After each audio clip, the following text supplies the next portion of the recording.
Good afternoon, everyone. The Sacramento City Council will please come to order. Would the clerk call the roll so that we can establish a quorum? Thank you. Mayor Pro Tem Ashby, Here. Councilmember Laloe, Here. Councilmember Harris, Here. Councilmember Valenzuela, Here. Vice Mayor Chenier, Here. Councilmember Guerra, Here. Councilmember Jennings, Here. Councilmember Vang, Here. and Mayor Steinberg. I'm here. Good afternoon, everyone. Welcome to the council. Let us begin the Pledge of Allegiance. Councilmember Laloe, I'd ask you to lead us in the Pledge of Allegiance, please.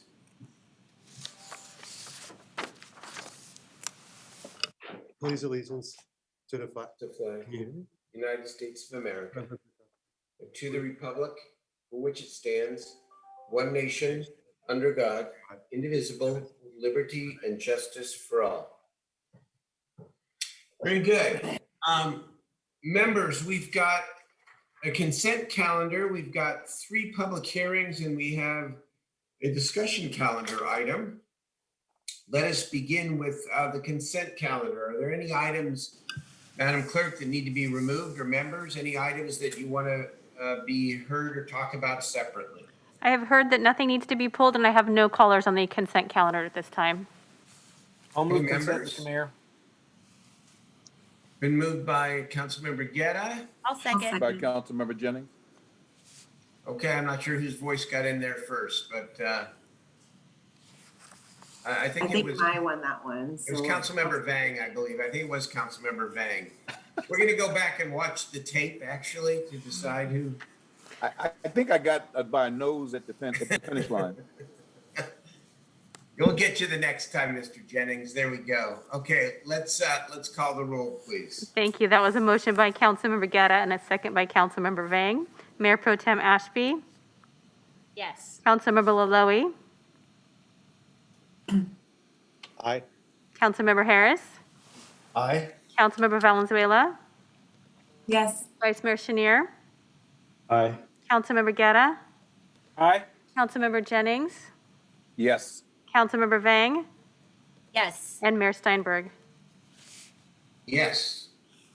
Okay, thank you. Then we got through that relatively quickly. Thank you. Let's go now to item 18. This item is rubbish, by the way. My opinion. Sorry. Go ahead. Good evening. My name is Jose Mendez. I'm your code enforcement manager, and I'm here to recommend that this council authorize the Community Development Department to abate weeds, rubbish, refuge, and dirt from vacant, undeveloped properties constituting a public nuisance, including properties that are deemed a fire hazard, and consider all objections and comments related to this item. That's my presentation. Thank you for your time. Okay, do we have any public testimony on this item? I have no callers on this item. Okay. Motion and a second? Well, Mr. Mayor, to avoid any more trash talk, I'll move the item here. And Councilmember, Thanks, will you open and close the hearing, please? I'll move to open and close the public hearing and move the item. Second. Okay, did you have something to say on this, Mr. Harris? Yeah, just briefly, I think we've all struggled with vacant lots. I know that I have in District 3 that have become a fire hazard. I just wanted to thank Jose and the team for working on this problem. It's perennial. It happens every year. And, we support you and you do great work. Thank you, Jose. Thank you for the support. Okay. Let's call the roll on the item, please. Thank you. Mayor Pro Tem Ashby, Yes. Councilmember Laloe, Aye. Councilmember Harris, Aye. Councilmember Valenzuela, Yes. Vice Mayor Chenier, Aye. Councilmember Guerra, Aye. Councilmember Jennings, Yes. Councilmember Vang, Yes. and Mayor Steinberg. Yes, thank you very much, Mendez. Okay. Item 19, this is located in District 4, I believe. So let's hear the start presentation. I'll ask Councilmember Valenzuela make the first comments. Right. Thank you, Mayor Steinberg, members of the City Council. My name is Sean DeCourcy, Associate Preservation Planner with the Community Development Department, and I'm pleased to present a landmark nomination for 5441 Pleasant Drive, the Nathaniel Colley residence. This nomination comes to you with support from Preservation Sacramento, Sacramento Modern, and this afternoon we received an additional letter of support from the Nathaniel S. Colley Sr. Civil Rights Coalition. This property, the family home of Nathaniel S. Colley, holds important historic and architectural significance, serving as a noteworthy example of Sacramento's ethnic cultural heritage. Nathaniel Colley was Sacramento's first African-American attorney to practice law in the city. Colley embarked on a prominent and respected legal career fighting to end segregation in housing, politics, and the workplace for African Americans and all people of color. Because of Colley's efforts, public housing practices were changed throughout California and the Western states. Largely because of Colley, African Americans were finally able to apply for and receive public housing on an equal basis with other people in need. Staff is recommending 5441 Pleasant Drive as eligible for listing on the Sacramento Register under City Code Criteria 2 for its association with Nathaniel Colley, a person significant in the city's past. That concludes my presentation, and I'm available to answer any questions from the council members they may have. Okay, council member, do we have public testimony, Madam Clerk? Yes, I have one caller on this item. Why don't we hear from the caller first, and I'll turn it over to Councilmember Valenzuela. Thank you. May we have our caller, please?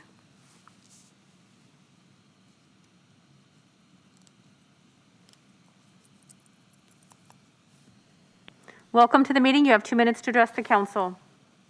Good evening. My name is Chris Lango, and I produced the short documentary on Nathaniel Colley's life and career for KVIE, and I'm calling to support the Colley Homes inclusion on the city's historic register, but also to give a tip of the cap to Mr. Colley's wife, Jerlene, because that home is as much her legacy as it is his as well. It was she who prepared many of the early legal documents and briefs in his career. That was an integral part of those early landmark cases in Sacramento. And then, most importantly, she saved and organized his papers, which are now a permanent part of the city's history there at the Center for Sacramento History. Pat Brown, Jerry Brown, Medgar Evers, and Wayne Tebow are among those who paid a visit to their home there on Pleasant. And when Mrs. Colley passed in 1998, Ginger Rutland wrote a very lovely tribute in the Sacramento Bee, which said in part, while civil rights activists braved dogs, hoses, and worse to integrate the South, middle-class black women quietly and courageously integrated this city. And while her husband won landmark civil rights cases, she transformed Sacramento in more subtle yet no less substantial ways. So I just wanted to call and give a tip of the cap to Mr. Colley's wife, Jerlene. Thank you so much. That was really important. Public comment. Appreciate it. I have no- Councilmember, sorry. I have no more callers. Okay, thank you. Councilmember Valenzuela. Thank you, Mayor, and thank you, caller. Yes, it's too often the women in this equation get erased sometimes from our memory, and I really appreciate you taking the time to recognize Darlene and her integral role in Mr. Colley's career. And I am just so grateful that this site is in my district, and I'm really excited and thank staff for bringing this forward as an important moment to recognize what Mr. Colley and Darlene and their family did for Sacramento. It's one small but really important token of gratitude from us as a city. And I've heard stories from his family that students used to cut class to go watch him work, which both speaks to who he was as a role model as well as what he was doing in those instances and what he was fighting for. And Mr. Colley's work really didn't just impact us here in Sacramento. You know, he filed cases that impacted the rest of the state and the rest of the country in several cases as he fought for to end segregation and racial discrimination. So I won't repeat the long list of awards or distinguished roles that he earned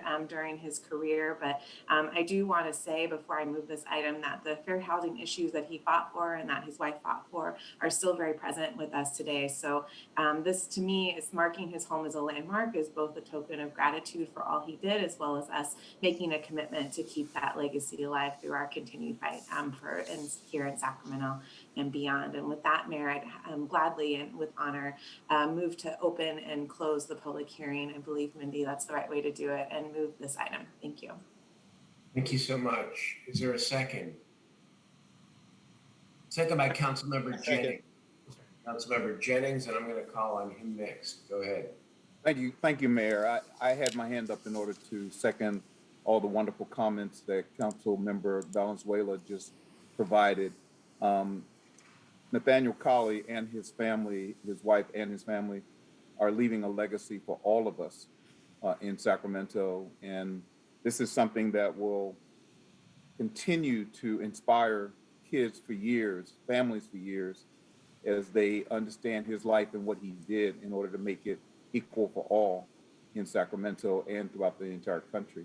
So I'll be more than happy. It would be my pleasure to second this motion to move this forward for 5441 Pleasant Drive as a historic landmark in the Sacramento Register.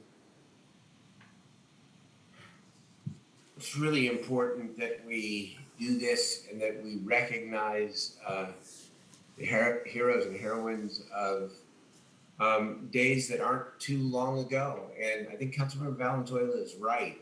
We make great progress as we made great progress in passing national and state fair housing laws. And yet each generation experiences similar challenges in different ways. For racism and discrimination and prejudice are still very much present today, just in different ways, not as overt, but still our greatest challenge, as is classism, if you will, and the drive to integrate our neighborhoods in every way possible. And remembering that Colley's story and his wife's story and his family's story reminds us of our obligations in our generation to do our part, just like he did. And so really important, and glad we're doing this tonight. Let's call the roll. Councilmember Valenzuela, did you want to say any last words? No, thank you, Mayor. Appreciate it. And I just want to thank Carson. I know he's getting ready to retire and leave us soon. And I just want to take a moment to recognize, I know the work that he's put into not just this, but a lot of other things in our city. And thank you and your staff for the work you did here. Thank you, Carson. Thank you. Mayor Pro Tem Ashby, Yes. Councilmember Laloe, Aye. Councilmember Harris, Aye. Councilmember Valenzuela, Yes. Vice Mayor Chenier, Aye. Councilmember Guerra, All right, Councilmember Jennings, A heartfelt yes. Councilmember Vang, Yes. and Mayor Steinberg. Yes. Excellent. Okay, we now go to the next item, which is in District 5, I believe.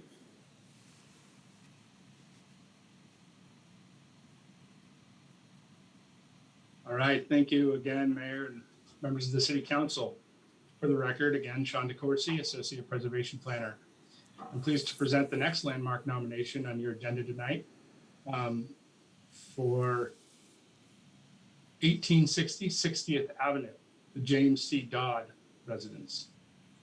This nomination has received support from the Golf Course Terrace Estates Neighborhood Association, Preservation Sacramento, and Sacramento Modern. This property holds important historic significance as the family home of James C. Dodd, one of Sacramento's first and most prominent African-American architects. James C. Dodd was a creator of important works, including the architecturally and culturally significant Shiloh Baptist Church. Dodd has been recognized for his leadership by the American Institute of Architects and by the NAACP for outstanding work in the field of architecture.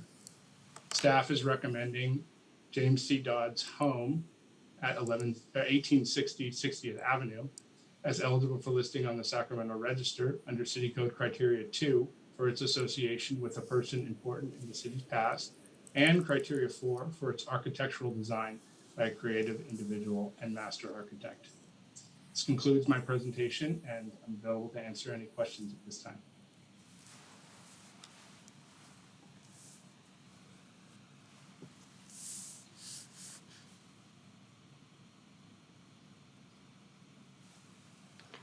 Mr. Mayor, I have no colors on this item. I don't know. Oh, there you are.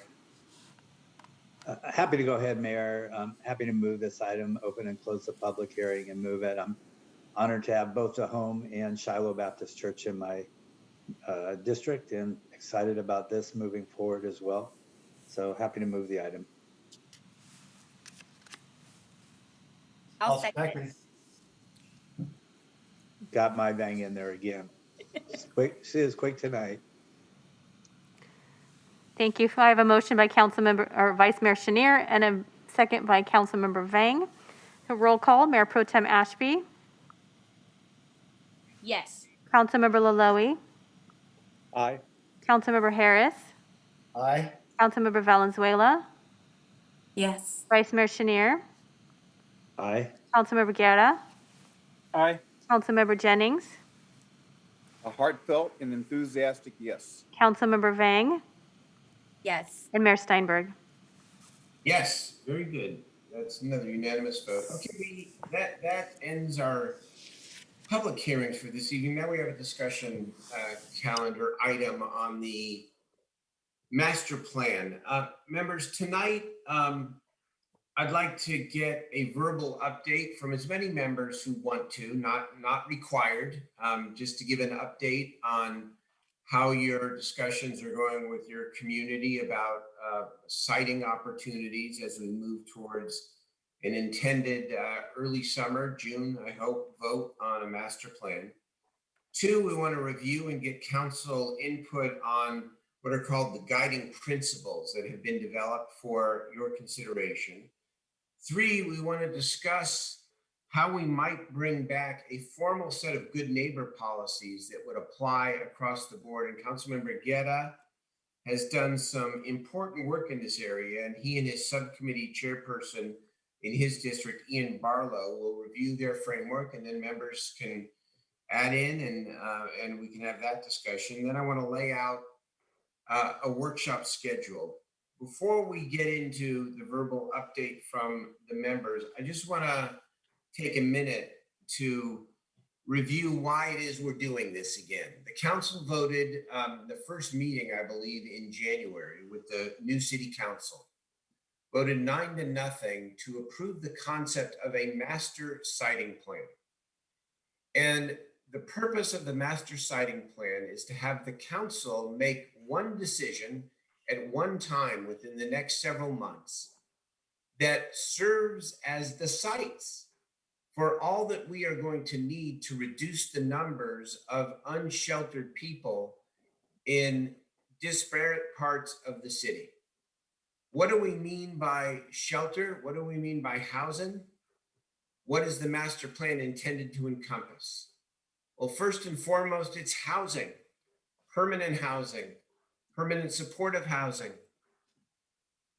formal shelters like the sprung shelters we talked about this afternoon at WX, overnight drop-in and daytime triage as we passed last week, tiny homes, safe parking,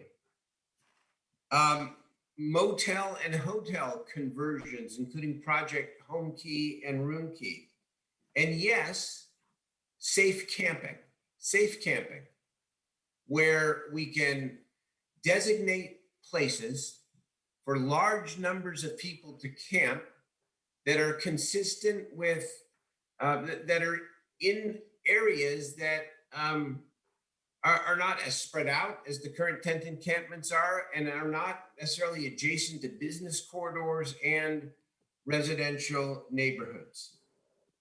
Safe camping is something I know I've come to over time as a necessary part of the solution, even if not a permanent solution, because ultimately the idea is to bring services to the people in organized tent encampments and help them in their state of homelessness. And so the master plan is intended to designate sites and really pre-approve sites as much as we can to create thousands of roofs, beds, and spaces for people.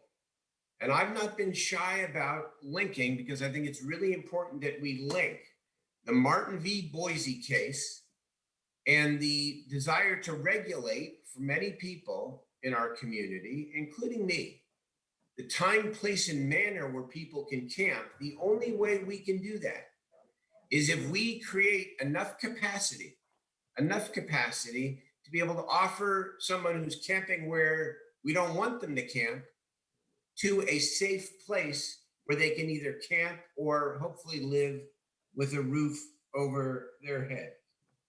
And so the two are linked. And some people, members of the community will emphasize one end. Some members of the community will emphasize the other end. I think where we find common ground is to recognize that the humane and right thing to do for unsheltered homeless people is to serve them better than we are doing today when they're living in these tent encampments, and at the same time provide real relief to our business community as well as our neighborhoods from these tent encampments that are not regulated, that are unsafe and unhealthy in many respects, and that are located in places where, at least arguably, they shouldn't be located. And so we're moving on parallel tracks with a sense of compelled urgency. And I want to commend the council members, because to a person, you have all taken this really seriously. I mean, you've gone out there and you've really been engaging with your communities. The city cannot do this alone. We are beginning to meet in what will become regular sessions with our county counterparts to talk about how we enhance our partnerships that I think were demonstrated in a very positive way during COVID around Project Home Key and Room Key. We've talked, I know some members have talked about Built for Zero and Functional Zero with Community Solutions. And Lisa Bates and Sacramento Steps Forward are leading that effort. And that is a key piece of what we want to do.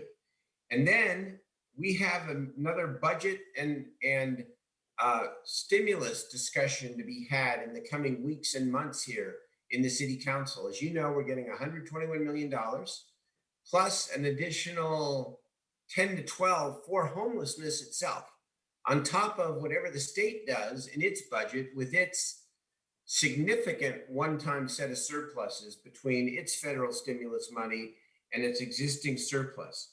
We're always going to need more money, but at the same time, we have more resources than we have ever had before to really get at this problem and make a demonstrable difference. So the master plan is intended to be a vote in June, if we can stay to schedule, that designates the site so that we are then just matching funding with operation, with provider to the site for the particular use that you as members and your communities and we as a city council have ultimately voted for, so that we don't have to do a site-by-site debate and move much more slowly than the public and the problem is demanding. So I want to open it up to my colleagues here. Anybody who wants to start off in terms of reporting on your community meetings and what it is you're doing, what you're hearing, and what you're planning. I'll say one last thing. Beginning April the 13th, we're going to ask each of the members to come back in 4 different settings, 4 different meetings, 2 districts per meeting, to actually present your sites and your plan, so that can be folded then into the ultimate vote in June. And so this is sort of a preview, a little bit of a midterm, whatever you might want to share in terms of what you're doing. No obligation, by the way, because we're going to get to every district in the months of April and May, beginning April 13th through May the 4th. Who wants to go first? Anybody? Councilmember Valenzuela, I see you're first. Go ahead. Sure. Yeah, happy to provide an update. It's been and thank you, Mayor, for joining our first task force meeting in December. We've had 6 more since then, and we have another couple scheduled, and we're actually just about to post, so save the date, District 4 folks, workshop on the 31st for the community. But this task force included members of the different PBEDs and the neighborhoods and different service providers and unhoused folks in the community, so we could get input on the draft strategy. And we're really looking at it in 2 buckets of like the short-term triage approach. So the tiny homes, the triage center type model, to which I think, and I don't want to get specific on sites because I still need to get task force official sign off on this. We might be able to accommodate up to 2,000 people if we can fully implement the plan as we've laid out, which would be really exciting. About just under 2,000 of those folks would be tiny homes, and then several hundred, hopefully, in the triage centers through safe camping, safe parking, things like the Galleria and others.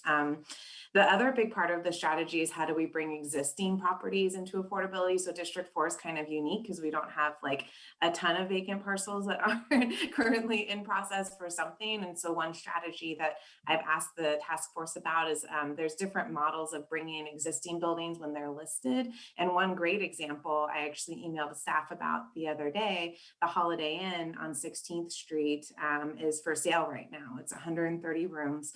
It's being sold for several $million. And the math on that would be just over $100,000 a room, which is far cheaper than we would build new, especially for supportive housing. And so that's one strategy. It's hard to predict how much of that we could bring in, but you've heard me talk about the Affordable Housing Trust Fund and different strategies to bring in properties that as they get listed, since that's a really affordable, easy way for us to bring new properties online, in addition to things like master leasing and other such strategies that have already been deployed. So obviously, this doesn't count all the unscheduled calls we take. District 4 has a lot of encampments. I think Councilmember Harris and I are probably up there when it comes to the numbers across the city. And so, I mean, we've had over 60 individual meetings with residents and community groups, and that doesn't even count the phone calls and emails we get. So we're looking forward to continuing to get that input on the 31st so that we have a fuller plan for District 4 in April. So that's my summary. Thank you. Thank you very much. I know you've been working really, really hard out there. Oh yeah. Oh, and I almost forgot the WX. Sorry, Mayor. Because we've been so inundated in it that I actually almost forgot to say it because it's just in my brain all the time. But working with the mayor, as you all know, when the WX construction starts, about 300 tents by our count are going to be displaced between folks who are in trailers and camping and different items. So we did a first round of outreach last weekend with advocates. We made contact with almost 100 folks. We're trying to work with Bridget's team to move as many at-risk folks into hotels as we can, and then designate a safe site working with Caltrans for them to camp that would be distant from the construction. And we're really hoping this can create a good model for engagement. And I really want to give Bridget and her team a lot of props, as well as my team and the advocates. I mean, they've been working around the clock.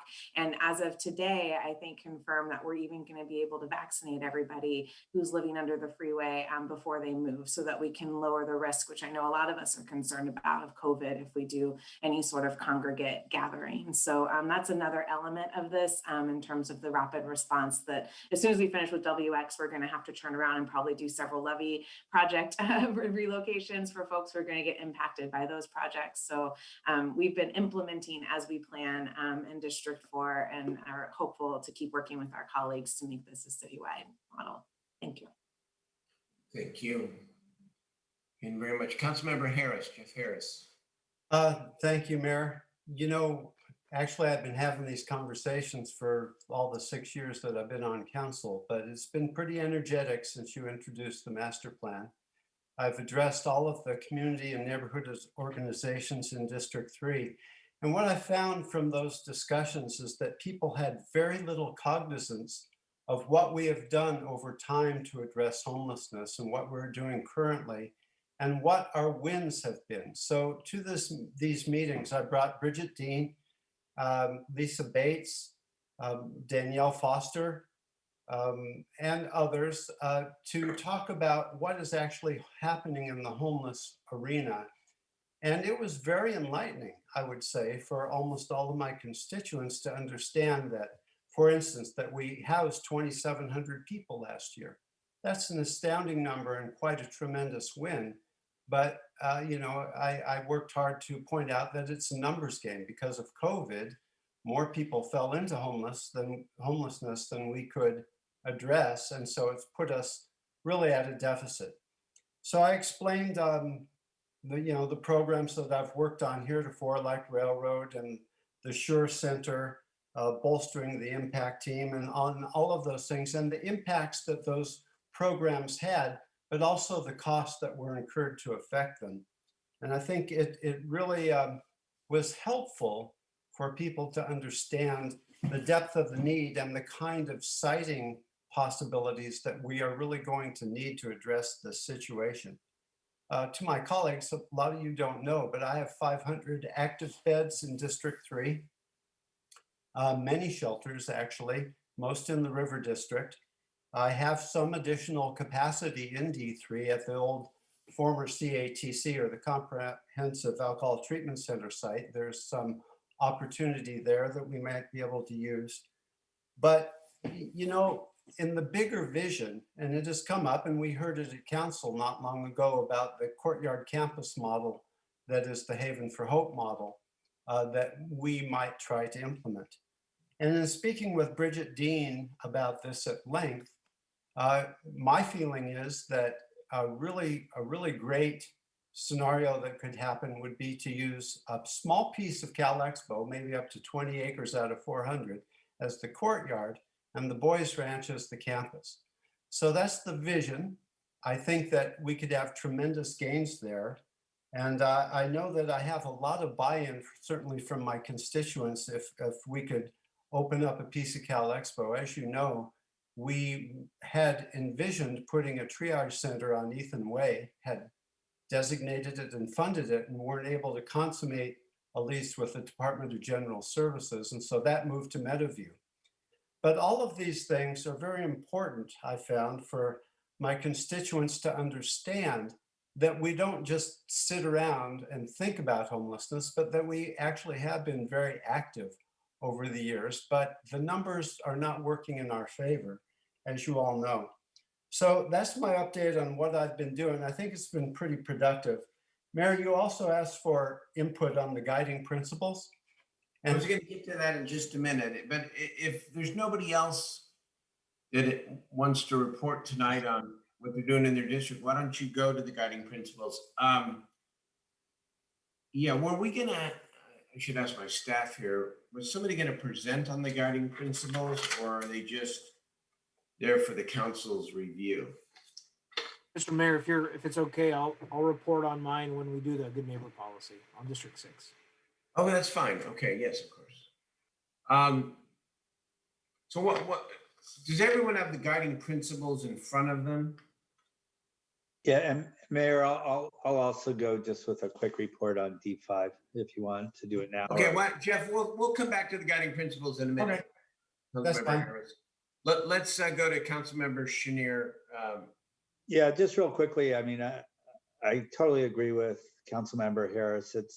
We've done a bunch of community meetings, and having people understand what we're doing, I think has been enlightening for them, because most people just make an assumption that we're not doing anything. And the work that we've done over the last number of years, I think is impressive. Obviously, we need to do a lot more. And then we've also had, we're having discussions about various sites, both for respite centers and then also hopefully for tiny homes, nothing on the order of 2,000. So go for it, Katie, that would be great. We'll all follow in line behind you on that one, but around the district. So we're working on that as well. That's great. Well, thank you. I know WX in and of itself has been a huge lift. That shelter. I saw Councilmember Jennings. Did you have your? Maybe not. I'm more than I'm happy sorry. to go, Mayor. Go ahead. So the current status in District 7, I can say that we don't have a shelter. We share the shelter with Councilmember Vang at the Meadowview Neighborhood Navigation Center, but we don't have a shelter in District 7. We don't have a safe parking lot in District 7, and we don't have any tiny homes or open camping sites. We've gone through all the vacant parcels on the list that was given to us, and most of those parcels are either parkland or commercial centers. In talking to the community, there's been a lot of conversation about an area that is in Jay's district because it's on the border, but it affects my district, and that's on Freeport Boulevard. And so we met today with Bridget and her team, and we have plans for that area on what could happen in that area, which I'll comment on at the next meeting after I've had a chance to talk to Councilmember Chenier and have a discussion on what's best as we move forward. We do have plans right now in District 7 for definitively increasing our scattered housing and also increasing the winter sanctuary work that many of the churches are doing right now. And we also are going to have a safe parking lot in District 7 that will be able to accommodate somewhere between 20 to 40 cars. And that safe parking lot will have all of the services that are necessary to help people go from sleeping in their cars, as Ms. Perez was talking to us about today, into being able to move into a home, as she ultimately has done in Carmichael. So we are looking at all the different kinds of direct services that we can provide with our safe parking lot model. We're going to put a model together that can be a model for the entire city to look at, modeled after ones that we've seen in other areas of the city of Sacramento.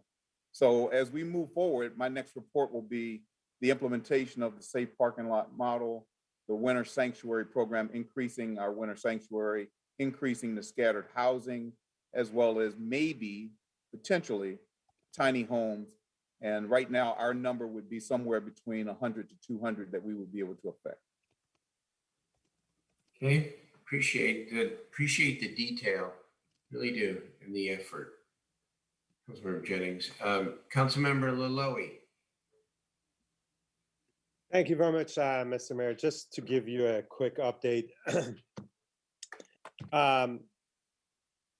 Unfortunately, the engagement within my district, it's been a somewhat of an uphill battle, simply because we're talking about a district that we are inundated with the unsheltered. We also have, we're in a district with the fewest services compared to some of the other districts. With that said, we have identified 2 parking lot structures that we think it might be a great safe spot for safe parking. I've spoke to one of my colleagues. We just need the blessing of RT, and hopefully we can get that before the deadline, that we can facilitate these 2 sites and probably be able to provide anywhere between 100 to 150 spots available for the RV campers and cars. In addition to that, we do have a site, the Grove, that we have the tiny homes. I think there's a possibility that we can extend that. And just recently, we located a warehouse within my district that we think it might be a great spot for an indoor shelter that we can bring in individuals and connect them to social services. So that's a little quick update. It's not as glamorous as my colleague Katie, but it's there. It's the start of being glamorous. Listen, I'm also willing to step aside and let Katie come and take care of this in my district. Yeah. All the credit. I'll make sure she gets all the credit. I appreciate the vote of confidence, Councilmember, but I'm good. Thank you. No, thank you. We're all good. But I'm trying to add, I mean, in my mind, I'm not asking members to commit to specific numbers today. Some of you have mentioned numbers, and I appreciate it because we've got to get into the thousands here as a city. So in my mind, I'm adding it all up, and then we may have side conversations and get to that number as a city. That's what we have to do. I see Mayor Pro Tem Ashby and then Councilmember Vang. Mayor, first of all, thank you for joining me on the District 1 Town Hall Forum. It was a great showing, lots of folks involved, and I want to, thank all the city staff and SHRA and who also participated, and the advocates who participated, and the folks with lived experience that participated. It was wonderful, and I think folks in my district were really receptive to the ideas. Here's where I'm headed with it, or where I think my council district is headed with it. I think we have in the District 1 area a short-term goal, a long-term goal, and then a midterm goal. The sort of short-term goal would be the scatter site model with at least 100 beds or 100, folks. That number is a little bit loose because it depends on how many members there are in the family. Our longer term goal would be to site a family shelter here. That, of course, is going to have a pretty high cost based on value of land and or buildings in my district. But I still think because of the richness of the school district and the ability to serve families in this area, that it is a good site for it. I think if we can figure out how to make it work and we prioritize it financially, it is something we can do. And then, my midterm goal here is really a citywide goal. And that is, as I've stated before, to see what we can do to get to zero on homeless families in our city. First step in that is we did get the RFP out last week, thanks to Bridget and her team, for Women and Children's Services. That's the $2 million RFP. We can probably have that up and running, whoever it's allocated to, in the next month. I'm looking forward to that. And then I think working with Bridget, we're going to reassess the findings from the Women's Roundtable, which is the service providers who are working with women and children and families across our city to identify the gaps in service so that we know how we can get to that zero and how quickly we can get there. Mayor, that is my overall strategy. I think you are setting up some dates a little later in the months to come with more specificity, and I will be prepared to give you budgets and sites and providers at that time. Thank you. I'm excited about all of it. The possibility of a women and family shelter in the area, I think, is really hopeful. And just seeing the work being done out in your area between you and Councilmember Harris and your staff with the Natoma School District on vaccinations, you've got some great partners out there. I mean, I think we can do this. We can do this as part of the citywide master plan. So thank you. Appreciate it very much. Councilmember Vang. Thanks, Mayor. So I do have some updates, and I know we're going to talk about the guiding principle. So maybe I'll do my report and then kind of just go into the guiding principle, or I can wait until we have that conversation. But first, I just want to thank you for attending our District 8 community meeting around the citywide master plan. I think very similar to Councilmember Harris and Councilmember Chenier, it was really great to have city staff there, really just to inform the community about what is already happening in the city of Sacramento, and in particular, the work in District 8 already, everything from the Meadowview navigation shelter for women to our new permanent supportive housing at Woodspring Suites on La Mancha, on Mac Road, and really making sure there is a project that is on its way, but making sure that we bring the community along with us, identifying a piece of land. The project has been coined Meadowview Village, housing for low-income families and unhoused folks. And so I've been been in conversation with community partners on the ground, with the neighborhood association, and we're actually having a follow-up meeting this Thursday to talk about this project in particular. And so there are some moving parts that's happening right now in the district, in District 8. But I did get a lot of feedback regarding the guiding principles. I don't know if we should just jump right into the guiding Look, why don't we jump right into the guiding principles? That's the next thing, right? Go ahead. So thank you to your staff for also providing the guiding principle. I was able to do our PowerPoint and walk through each one and get feedback on some of these. And I kind of want to walk through on some of the feedback that I received from the community. I think one is, one of the guiding principles is that it must be a regional effort. And the concern I heard from community members is that the city is moving on this, but if we really don't have the county as part of this process, many of my constituents fear that we won't be successful.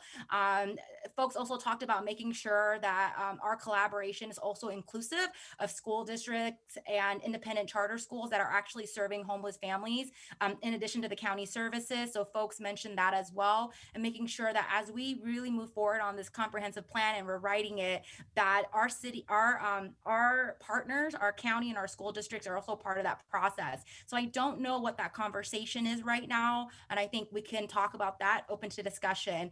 The other piece is the one size does not fit all. I think I can hear from my colleagues just the different types of strategy that every council member is proposing, right? And so I think there was definitely a consensus among my constituent that they understand that not a one size will fit.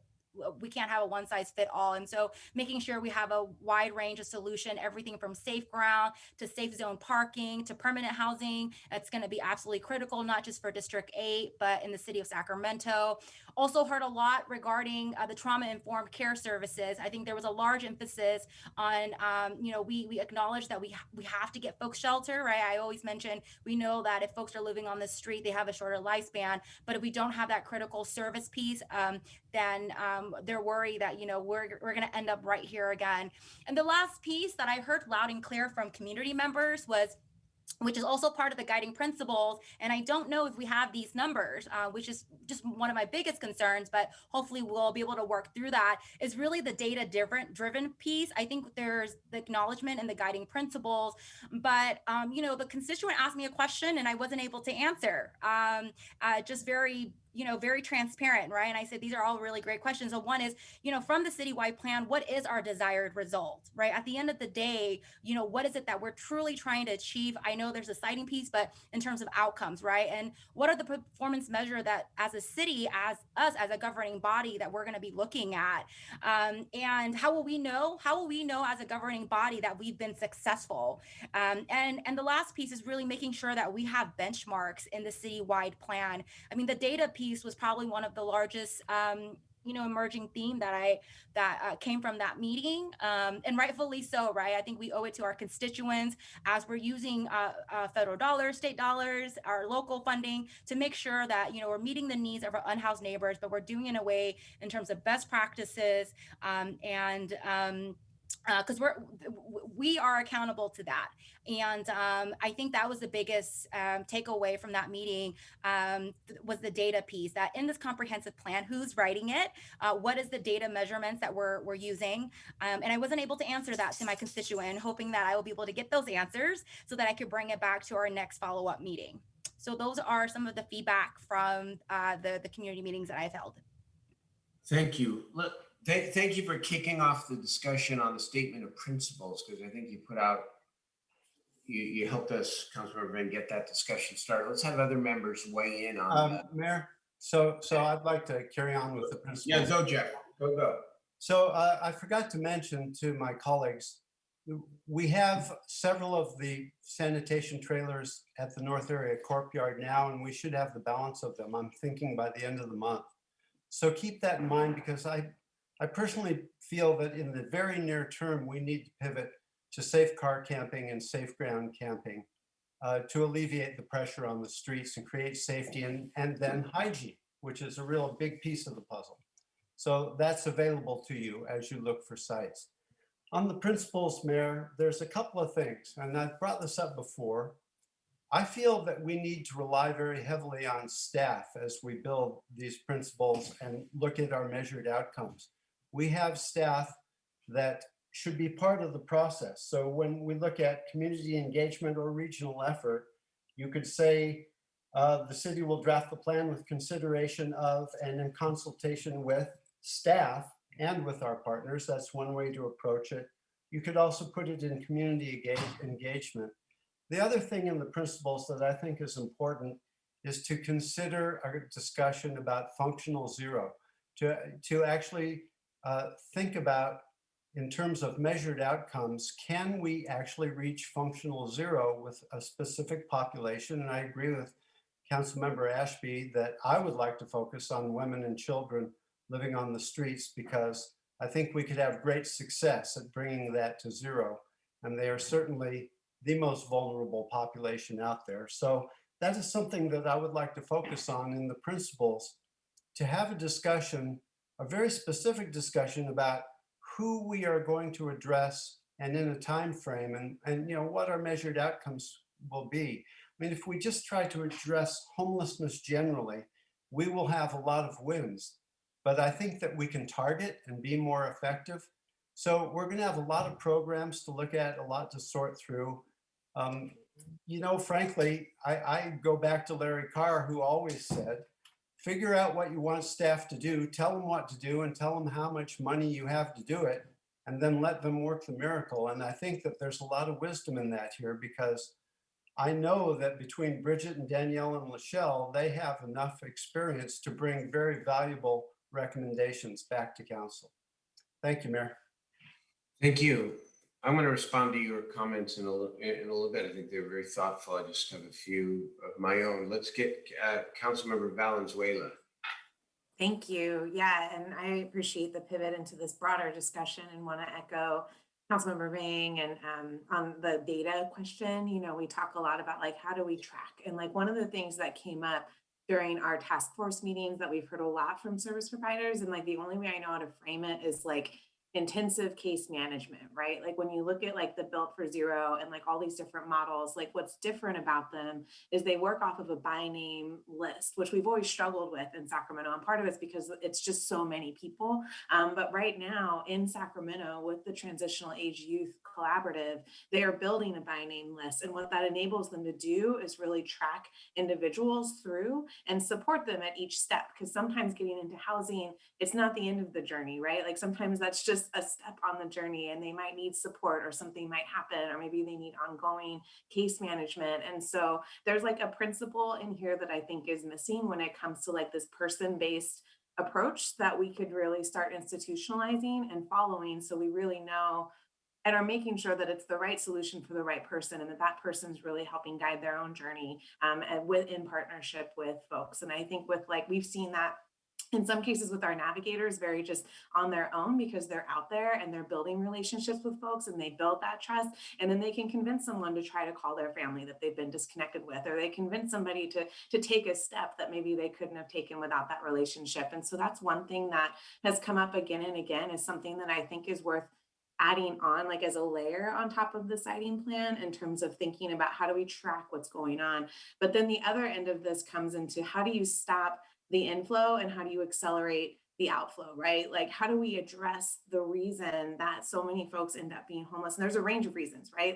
It's having the emergency funding, it's having the mental health services, it's having all these different safety net functions. And so how do we look at that system and identify why folks are falling through and ending up homeless in the first place, so we can stop folks from getting to that crisis point? Because obviously that's the preferred option, is just to keep people from ending up there. And so something like the emergency rental assistance program, which we've stood up now in the context of COVID, how do we institutionalize practices like that, so that a crisis that I've heard from so many unhoused folks that I've been able to speak to doesn't lead to this domino effect that ends up with someone ending up on the street?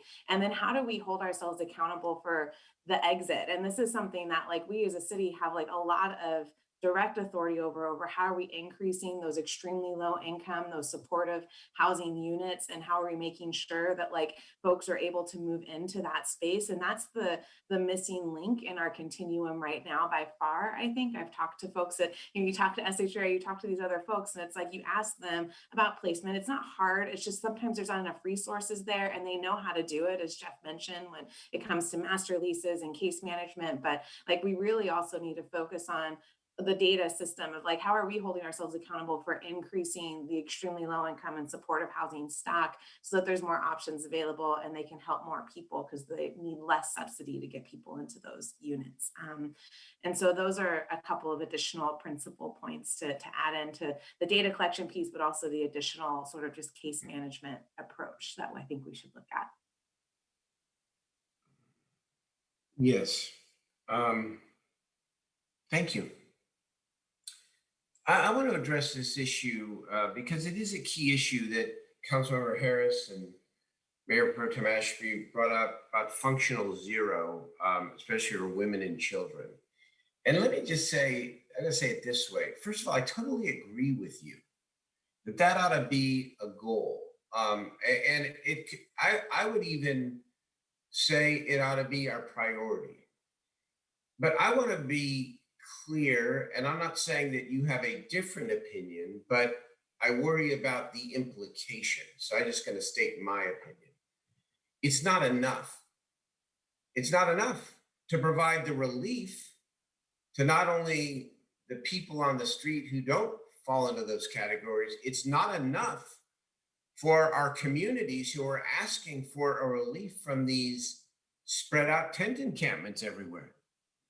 And so when I think and talk about the master plan, and I think we are going in this direction, certainly as I hear Councilmember Valenzuela and the numbers that she put out, for example, we are talking about going bigger, not because we're grandiose, but because we have to,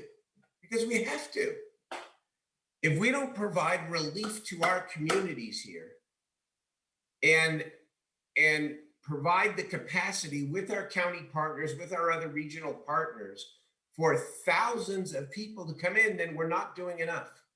Plain and simple, because then there will not be relief. And I think Councilmember Valenzuela raised another important point that I meant to mention in my opening, which is that how do we prevent the next inflow of homeless people once we get those thousands of people off the streets? The answer has to be beginning with this $31 million that we're using for rental assistance. That is a gift. And we may need to be strategic about other strategies to keep people housed. Anyone who is housed today should not become unhoused. That's got to be our goal. Otherwise, we will chase our tail to the great frustration of our community.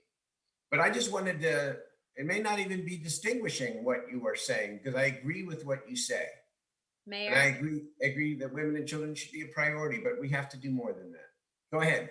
Mayor, may I respond to that, please? Yes, of course. Let me just be as clear can be, and I'm going to Good. speak for my colleague as well. Okay. Neither Jeff Harris nor I believe that that is the finish line.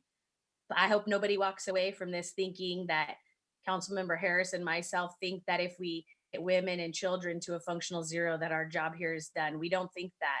But you've asked everyone to contribute to this. That's one of the things we think should be priority. But obviously, we're also working towards other goals as well. Been supportive of the shelter system, Jay's shelter, my Vang's shelter, Katie Valenzuela's efforts, everybody here pitching in, Councilmember Jennings, everybody doing their part. I just want to be abundantly clear because it could be heard from what you just said that perhaps Councilmember Harris and myself believe that is a finish line. I want to be certain that folks know we don't. But I do think that it should be our first priority. And we can do these other things simultaneously and be working towards goals for everyone who's experiencing homelessness.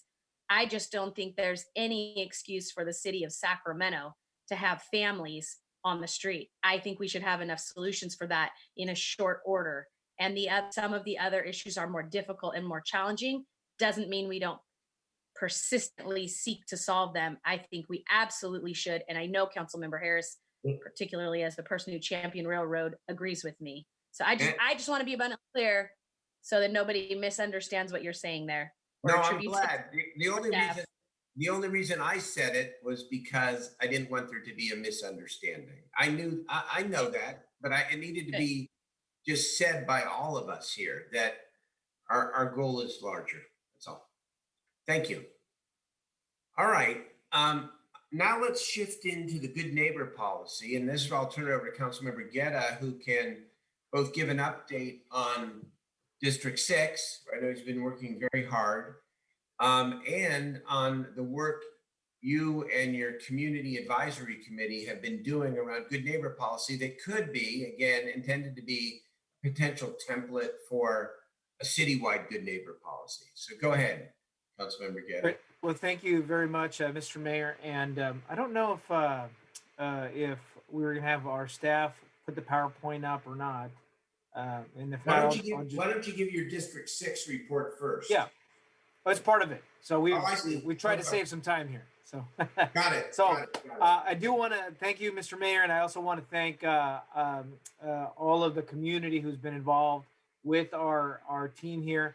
I'm going to introduce also Ian Barlow, who is with the Sierra Oaks Neighborhood Association, also an attorney over at Crenshaw, Cook and Taylor PC. We in our District 6 community group, District 6 on the north end, high end is Sierra Oaks. On the south end is Little Saigon, Stockton Boulevard, and Southeast Village. So from Linda Louie from the Sacramento to Chinese Friendship Association, my Win from the Community Partners and Advocates of Little Saigon, Stephanie Francis, and Faye Kennedy, Faye Kennedy specifically from Southeast Village Neighborhood Association and the Poor People's Campaign, who's been out working in the camps. We have a wide array of partners who've been involved in that effort. So, let's go to the next slide here real quick, and that way we can frame this conversation. So in our District 6 master plan for our unhoused neighbors, they included not only neighborhood association members like Kelly Burns from Tahoe Park, Manuel Buenrostro from Elmhurst, but also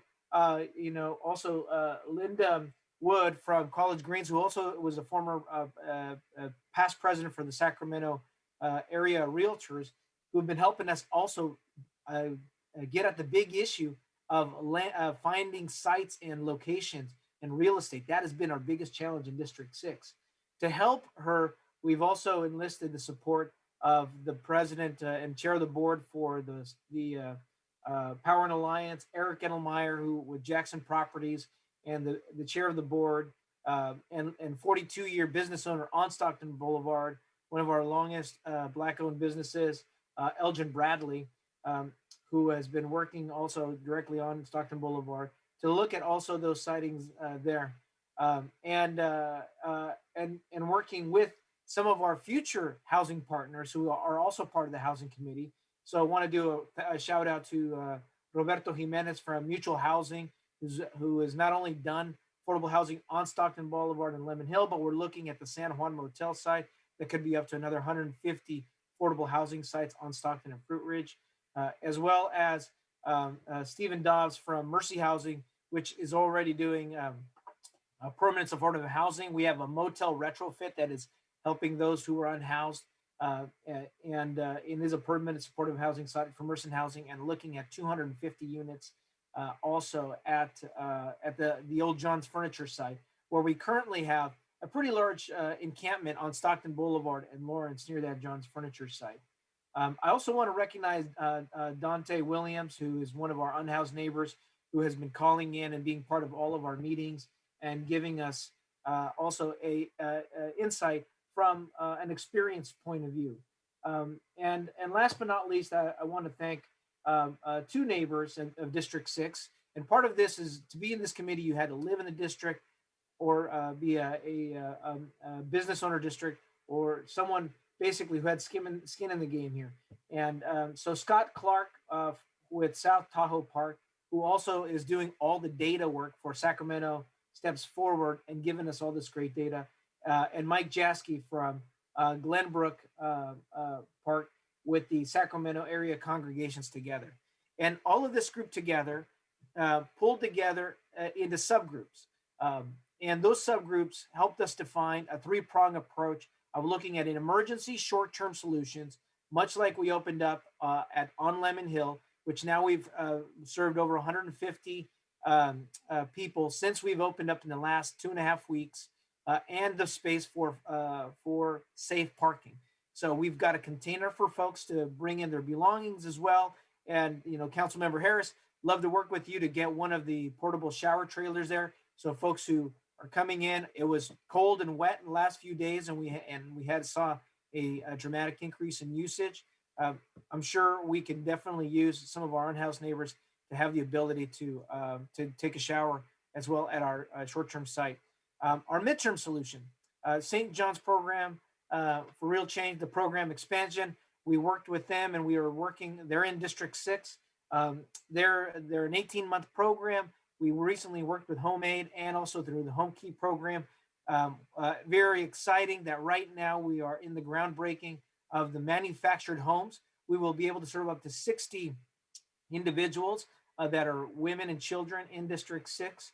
St. John's primarily serves about 60% of their clientele is from District 6. So we're already serving and expanding more women and children in our area. But even they have a bigger challenge, which after the 18-month program, what do we do about the long-term approach? Because it's being able to find homes for them after that, once they're done with that program, and to avoid recidivism. So the next step that we're working with is the long-term solutions. And our siting groups have broken up into those long-term solutions, also to find future housing projects like Mercy's Housing on at the John's Furniture site, Mutual's Housing on the San Juan site. But we're also looking at other vacant lots where we can try to get support for either manufactured homes or modular homes. Pride Industries, that is in District 6 on Florin Perkins and Belvedere, is now put together a plan for us. If we could use modular homes, just like the success in LA, where Supervisor Hilda Solis, they were able to build out modular homes that are insulated with bathrooms, electric stoves, and heating and air through the retrofit of old shipping containers that have about a 30-year plus lifespan. So we're looking at not only your traditional housing construction, but also modular housing. And all of them are working together to now find site locations with the solutions that we have. And that's our biggest challenge, is siting locations. Now that we've got long-term housing solutions, the piece that was critical though in all of this, and bear in mind, everyone on this committee has different points of view, but the big piece that made this happen was both our guiding principles and then the development of a good neighbor policy. And all of those were guided by one important thing. Thank you, Mr. Mayor, for your guiding principles. You incorporated many of the issues that we brought to you, but the key thing was our efforts have to be guided by such principles as mutual respect, safety, dignity, inclusivity, and unity.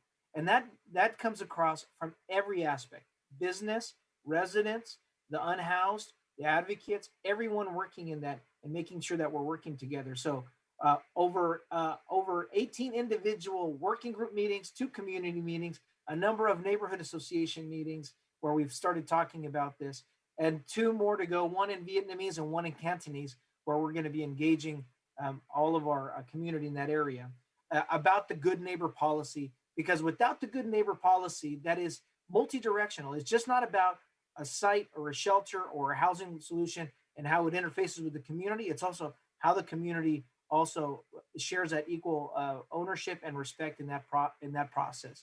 So with that, let me pass it over to Ian Barlow, who's done a lot of great work, reached out to some of our colleagues and counterparts in LA who have had some successful solutions recently and positive efforts with that. So Mr. Mayor, if I can introduce Ian Barlow. Yes, please. Hello, Ian. How are you? I'm good, Mayor. How are you?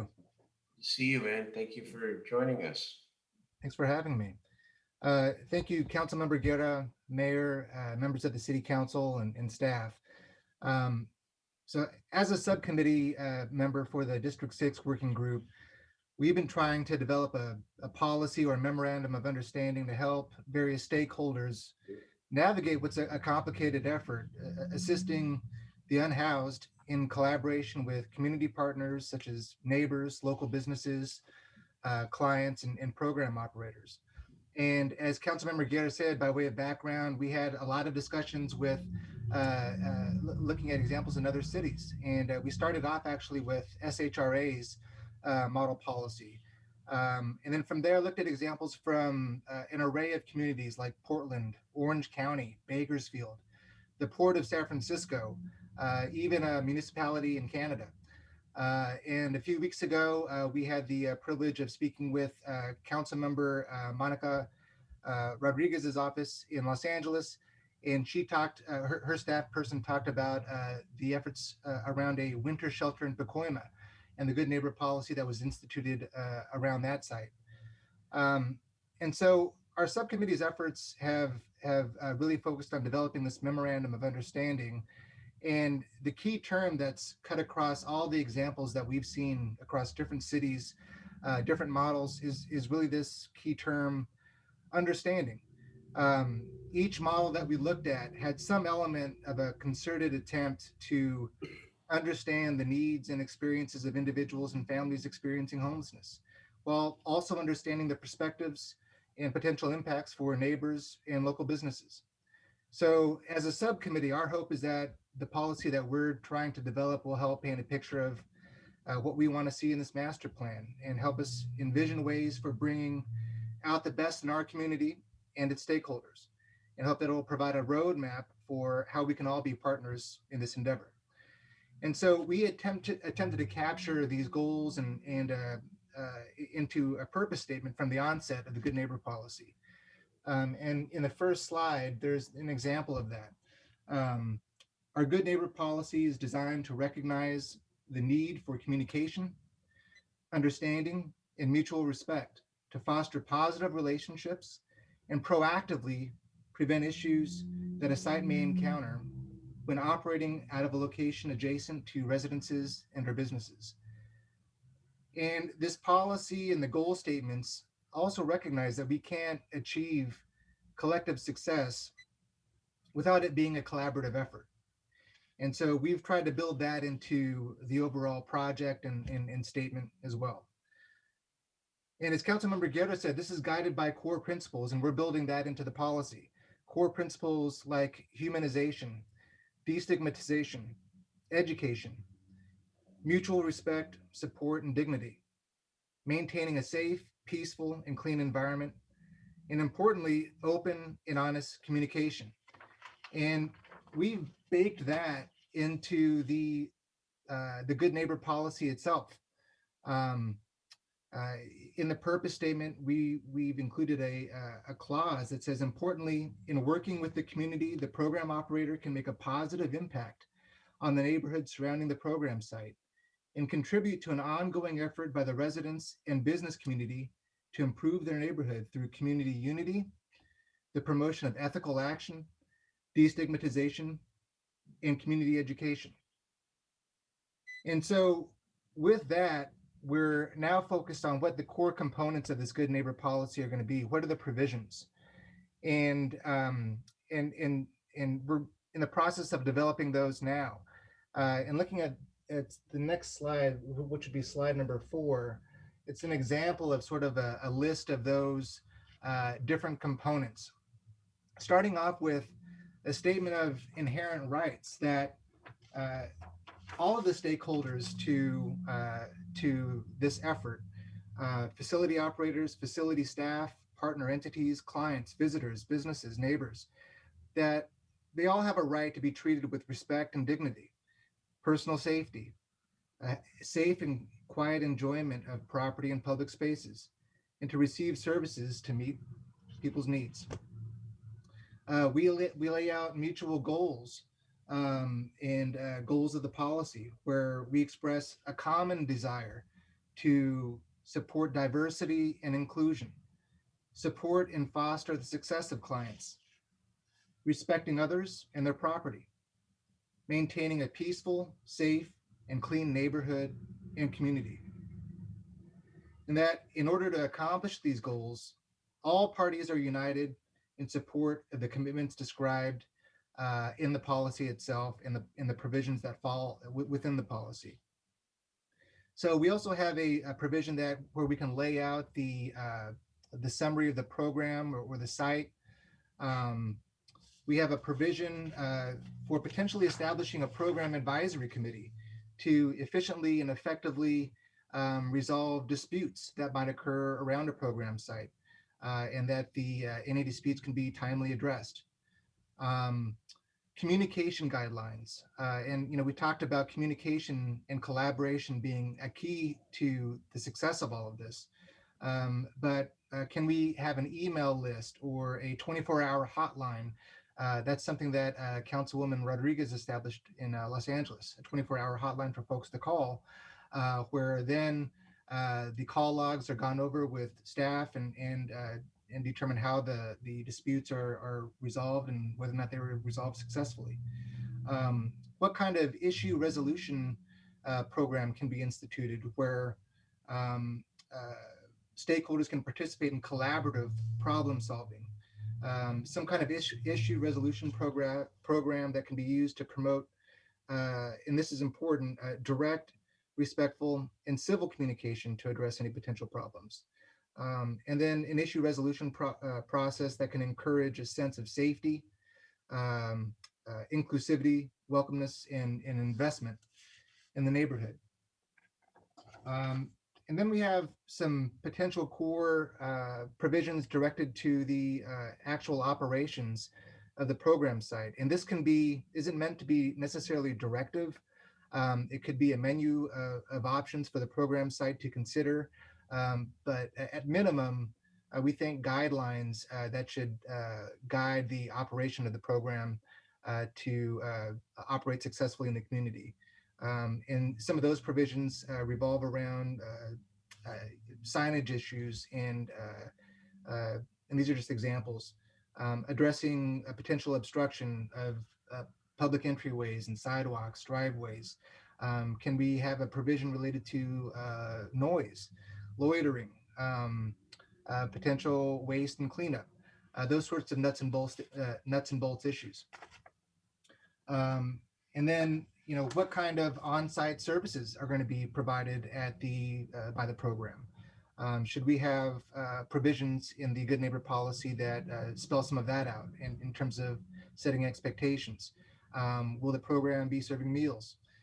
Is there a provision for showers, on-site bathrooms, laundry facilities? Will there be internet or telephone services provided? We have some potential provisions related to health and safety or codes of conduct, such as, is there going to be security provided? Will the program take walk-in clients? Should there be provisions related to COVID?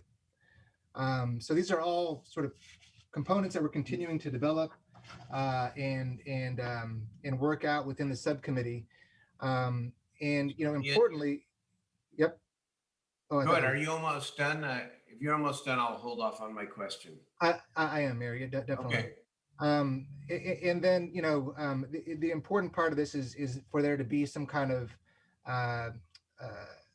ability to amend and modify the policy as needed, where it can be responsive to the particular program site, revisited and modified as circumstances may change. So that also relates to some of the challenges of the program. Its customizability. Is this going to be how the policy can reflect those changes as needed? We also, are continuing to struggle with, making it clear and simple, and at the same time substantive, and then of course balancing the needs of all the stakeholders along the way. So this is really thoughtful, and it's obviously a lot of work went into it.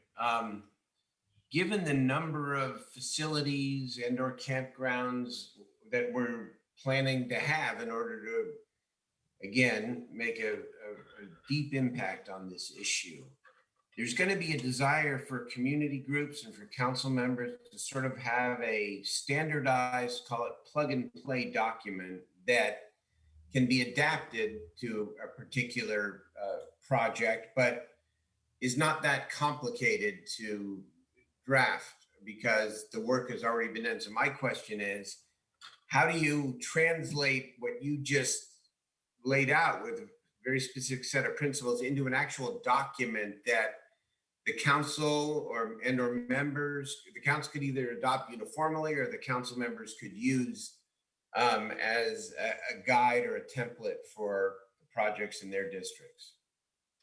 Yeah, yes, Mary. Mayor, Oh, sure. sorry, if I could interject a little bit. I also want to reflect too that I think, like, as Jeff mentioned earlier, we have a lot of expertise on our staff on this. And so I really want to make sure that, I mean, Bridget Dean, Daniel Foster, Lachelle Dozier, like all really well-versed women on this issue that I want to make sure are included as we do this sort of detailed work. Because I just want to put that out there. I feel compelled to do that. So That's it's really important. We need that Well, that is collaboration. true, Mr. Mayor, that we started off with the framework that SHRA had, and then the important thing is that it developed from all of the working partners pulling this together, and actually people like St. John's, who's and Sacramento Self-Help Housing and Mutual Housing, who have already had much experience of working with community partners and giving in the input. So definitely using a lot of our local talent in interacting. One of the exciting things was the ambassador program that St. John's does that helps build that strength. But I want to go back to Ian. I think your point about how do we make something that is successful, that everybody could use or that council could use, that so that's customizable for folks, but you're not starting every time from scratch. Right. Mayor, could I ask a quick question really quick before we go there? Yeah. First of all, hi, Ian. Hello, Councilman. How are you? I'm good. How are you? Good. I have known him a long time. Is Lachelle Dozier on this call? Lachelle, are you here somewhere? Yes, I'm here. I've had the opportunity to do enough programs with SHRA to know that you do have a good neighbor policy, don't you? Yes, with every shelter, we always have a good neighbor policy. It will vary from time to time based on the development. So let's say the good neighbor policy at Capitol Park in a business environment might be different from the good neighbor policy that we have at Meadowview. But we do engage the community and work with the council member and develop the good neighbor policy. And so is that something you would be working with each of our offices on based on whatever strategy we're moving forward? So for example, in Councilmember Jennings' district, a parking lot would be very different than a scatter site model in District 1, but do you have strategies for each of those types of models and a formula that you generally use that, you know, subscribes to all the things we've talked about, like wraparound services, behavioral health support, all of that?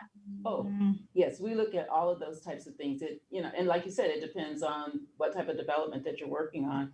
But that's a part, and I think that is really important, that's already being laid out here. This is a key part of working with the community in terms of acceptance of whatever that siting is going to be. So the good neighbor policy is a great opportunity to honor the commitments that the city has to the community in terms of how that shelter will operate in their area. Yeah, that sounds great. And it sounds like Mr. Barlow, Ian, has done a great job pulling together some of the concerns of District 6 through the subcommittee, and that will help you implement in that district. So I look forward to seeing that strategy from you, Lachelle, for each of these different types of models in each of the different districts, and encourage that. Thank you. Okay. Well, if I can, we'll also make available the good neighbor policy that we developed really in collaboration with our advisory committee for the WX. I would say 90% of it came from the advisory committee, 10% from our office. So we'll make that available for people to take a look at as well. Right. So really, we want to look at all of this. I would thank Mr. Barlow, though, because he's put a lot of thought into this, and it may have citywide applicability. But I think the message from the members, of course, is to We want to make sure that you're sitting down, other community members are sitting down with our expert staff so that we can amalgamate all this very good input, and maybe we can come out with a document that is applicable to every district for every type of project, maybe different for different types of projects that we can use. Remember, the idea of the master plan is to not have to recreate the wheel every single time we want to do a project. We want to implement. We do not want to plan. We want to implement. And so the development of this good neighbor policy, citywide if possible, is another means of moving more effectively and more rapidly to get more people off of our streets. So Ian, my question, just to go back to the question, and members appropriately interjected, was fine, it was good. Are you, as part of your work product, going to translate the statement of principles into a document that you could sit down with Michelle Dozier and Bridget Dean and other council members and the city staff to potentially use as a template or one of several templates? Yes, Mayor, I think that's the idea. I mean, these are core principles and provisions that can be applied regardless of the district on a citywide basis. I mean, we intended to be over-inclusive by looking at so many different models and example policies from, as Councilmember Guerra mentioned, we started with SHRA's good neighbor policy as an example and kind of built out from there. And I think that with these core provisions, it can be applied broadly, and where there are site-specific needs, other available menus or options that can be built into that if needed. But I see this as being a pretty broad-based and the ideas and the principles that are built into this good neighbor policy aren't specific to a particular site or district. It really does have broad applicability, I think. Okay. I do want to thank Ian for being willing to take all the different shots thrown at him, because he had the expertise of Sacramento Steps Forward going at him, the Sacramento Self-Help Housing, who do scattered sites already and have to negotiate between neighbors who, because they're actually in residential communities where they own homes and are renting homes. You also, looking at the expertise from some of our affordable housers in the area who already work with communities and coming in with affordable housing projects have to manage those relationships. So we were fortunate that we had so many experts in this providing additional input and thinking about from a safe parking lot or safe ground camping area to, a shelter model, a women's shelter model, to a permanent supportive housing model. What are all the pieces together? And I think that what we were hoping to do is figure out how we can have something that can help us as we move forward when a site becomes available. Well, some of the sites may only lend themselves to a parking or modular housing, but other sites might be well in an area where they're equipped with utilities to be able to build housing. So we want to be ready with that good neighbor policy to help. The good neighbor policy helps us execute these projects faster to bring neighborhood acceptability. All right. Well, Councilmember Vang, did you have a question? Not on this. Should I wait? Yeah, if you don't mind, Okay. I want to just wrap up this portion Yeah. of it. Okay. So I think it's great work. I think let's see if you can take the next step as has been suggested here today. But again, the goal here is collaboratively, collectively, and it's great that a member steps forward and as community member steps forward, is to try to get to a uniform good neighbor policy that is something that can be used throughout the city, adapted as necessary, but so that we're not hung up renegotiating a good neighbor policy every single time there's a new project. So thank you guys very, very much. Thank you to the members for your contribution. Let's move on. Councilmember Vang and Laloe, any final comments on this overall subject? Subject on the neighborhood policy or just on our citywide? Either one is okay. Yeah, I just wanted to go back on the guiding principles on 4 and 5, which is the regional effort and the data driven. And I'm just wondering what I haven't seen these elements in our I mean, we were mentioning in our conversation, but I haven't seen these elements in our plan. And so I like to know, just like from a council, from a governing body, what's the next step around that? Like, what are the elements regarding the regional effort regarding the guiding principles? What are some of the elements around the data driven? Like, who is writing the comprehensive plan?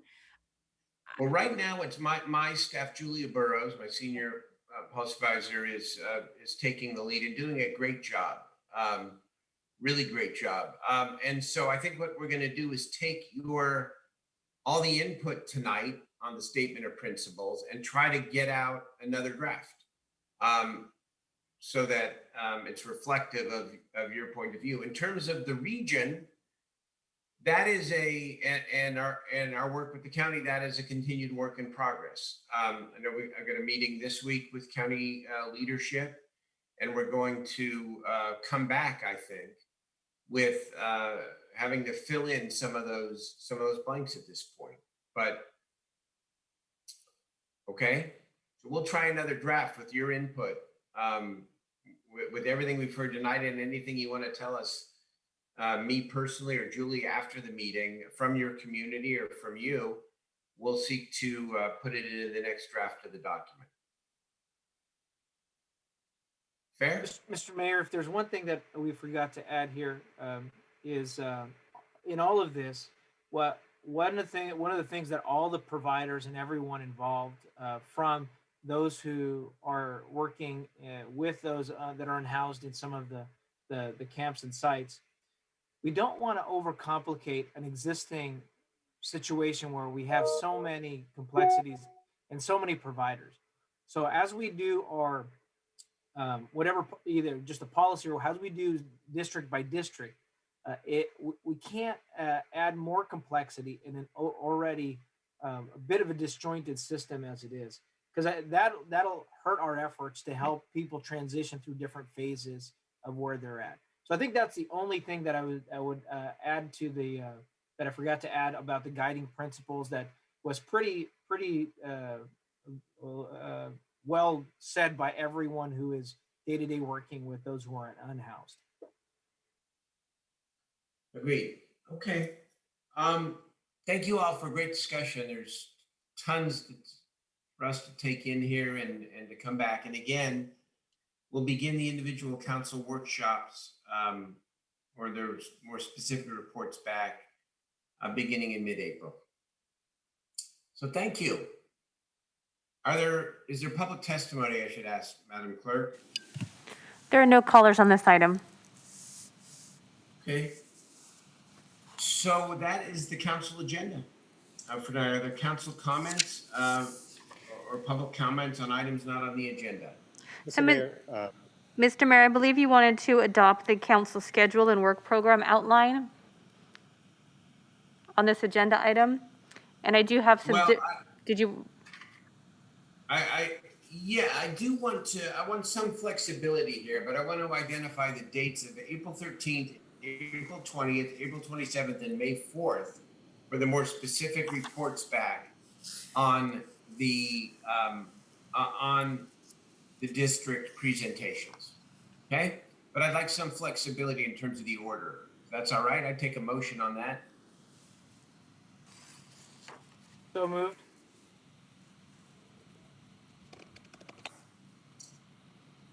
I'll second. Is there objection to those dates? Let's just call the roll, please. Thank you. And those dates are a little bit different than the staff report. So again, April 13th, April 20th, April 27th, and May 4th. So Mayor Pro Tem Ashby, Yes. Councilmember Laloe, aye. Councilmember Harris, Aye. Councilmember Valenzuela, Yes. Vice Mayor Chenier, Yes. Councilmember Guerra, Aye. Councilmember Jennings, Yes. Councilmember Vang, Yes. and Mayor Steinberg. Okay, aye. So, let me just emphasize again on both the good neighbor policy and the statement of principles that our three leads, Bridget Dean, Lachelle Dozier, and Danielle Foster, are our key lead staff members to work with our council members and our community to make sure that they not only have input, but that they, based on their extensive experience, that they are helping guide our final product here. And of course, that's what we will do. So, council ideas and questions. Any public comment on items not on the agenda? Yes, I do have callers for items not on the agenda, and I do have board and commission appointments to read into the record. Okay, how many public comments? I have 4 callers. Okay, let's hear from the 4 callers and the board and commission appointments. Thank you. May I have my first caller, please?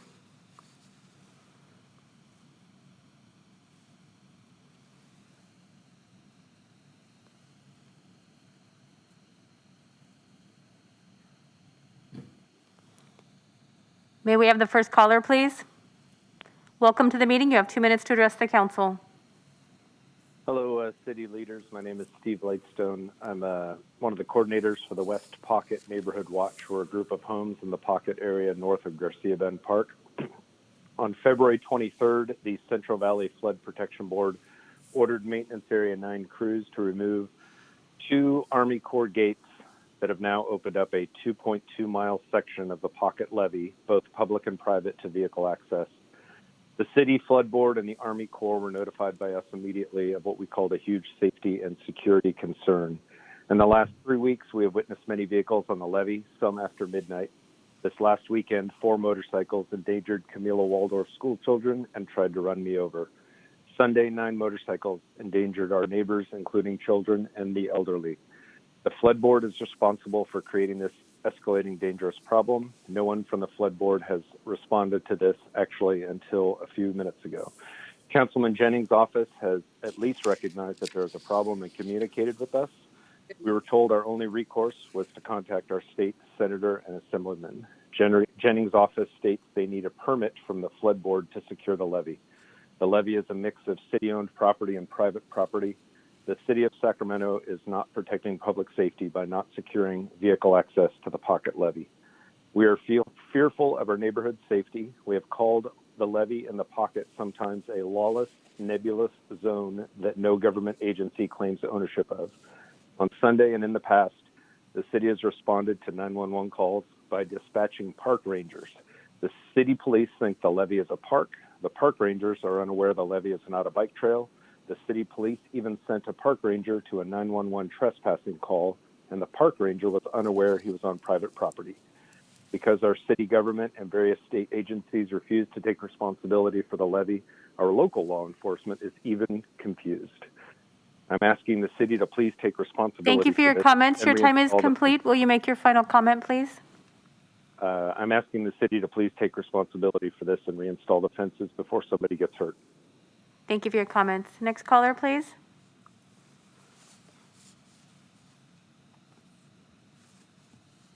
Welcome to the meeting. You have 2 minutes to address the council. Okay. Good evening, Mayor Steinberg and council members. My name is Kyra Blackman, and I represent the City of Sacramento's African American Employee Leadership Council, AAELC. We are an employee affinity group within the city, and our mission is to advocate for fair and equitable treatment of African American employees and citizens by the City of Sacramento. It's unfortunate that we are compelled to come here before you this evening to address an issue that's not new, but that lately has garnered much media attention. The issue we are specifically referencing are the reports concerning the work environments within the fire department. Ancillary to that issue is the fire department and city's ability and desire to efficiently recruit, hire, and retain people of color and women, in addition to providing a work environment where they feel welcomed, supported, and valued. This issue not only impacts employees within the fire department, but also the citizens of our city. This issue has been raised within the city before. However, we find ourselves in 2021 still dealing with this. We should frankly ask ourselves why. AAELC is demanding that this issue be thoroughly investigated by a neutral outside source, and that the conclusion of that process steps be taken to aggressively implement program, operational, and policy changes to effectively address the root causes for the problem. Based on the responses we've seen to previous concerns we've raised, it is equally important that any individuals found to have engaged in behaviors that violate city policy, as well as those who have condoned such behavior, be held accountable. In closing, the City of Sacramento African Employee Leadership Council remains committed to working with this council and city leadership to support creating a diverse and equitable work environment that mirrors the community it serves. Thank you. Thank you for your comments. Next caller, please.